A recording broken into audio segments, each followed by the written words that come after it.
Bonjour à tous et bienvenue dans cette nouvelle vidéo de tutoriel Nalios.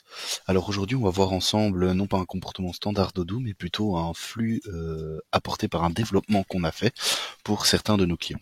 Alors ce flux peut vous intéresser si vous êtes une entreprise qui a besoin de budgéter par exemple la rentabilité de ses chantiers ou de certains de ses projets qui sont liés à des transferts de stock. Donc aujourd'hui dans Odoo, quand vous faites un achat, vous avez la possibilité de renseigner un compte analytique qui va permettre en fait d'impacter un certain budget derrière. Ici, le développement apporte une dimension en plus qui permet en fait d'avoir cet impact budgétaire directement au niveau des transferts de stock. Il arrive en effet parfois que vous ayez besoin d'acheter en gros certains produits, mais que vous ne sachiez pas encore à quel chantier ou à quel projet vous allez allouer ces produits-là.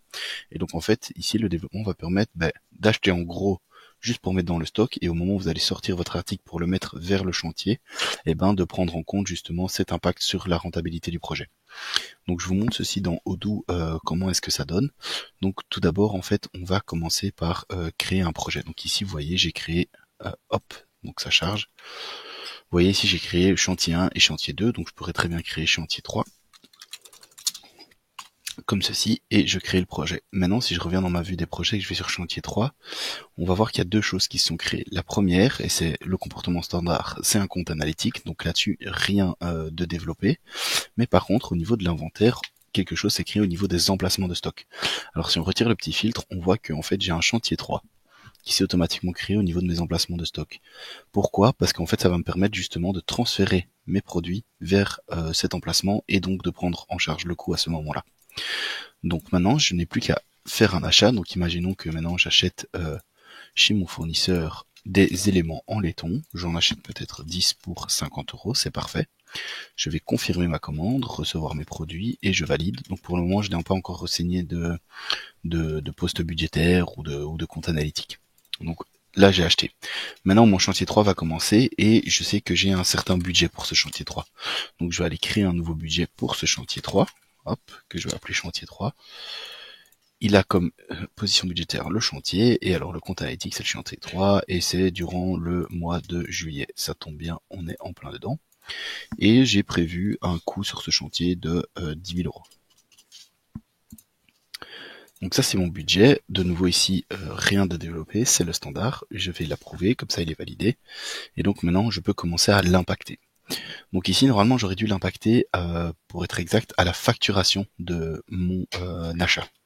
Sauf qu'en fait, au lieu de l'impacter à la facturation de mon achat, moi je vais l'impacter lorsque je vais faire un transfert. Donc imaginons que je fasse un nouveau transfert.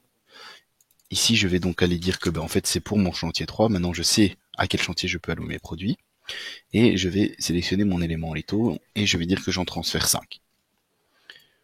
Je le marque à faire, et donc maintenant je n'ai plus qu'à aller dans les opérations détaillées pour renseigner mon poste budgétaire. Donc ici je sais que c'est le chantier, et il va automatiquement, donc ceci est un développement, hein, donc on va mettre le chantier, et automatiquement comme je transfère sur le chantier 3, il va remonter sur le bon budget avec le bon compte analytique. Donc ici c'est fait. Donc quel est le coût qu'il va mettre? En fait c'est le coût qui va être défini sur le produit ici. Donc en l'occurrence ici c'est 50 $. Si maintenant je mets 30 $, ce sera 30 $ au niveau du coût. Donc c'est important que vos articles aient des coûts à ce niveau-là. Et donc maintenant si je valide comme ceci, j'ai dit fatalement ici vous voyez, donc ici ça ne va pas fonctionner puisque ma destination a évidemment changé. Je vais quand même aller vérifier. Non, c'est bon, je n'ai rien dit.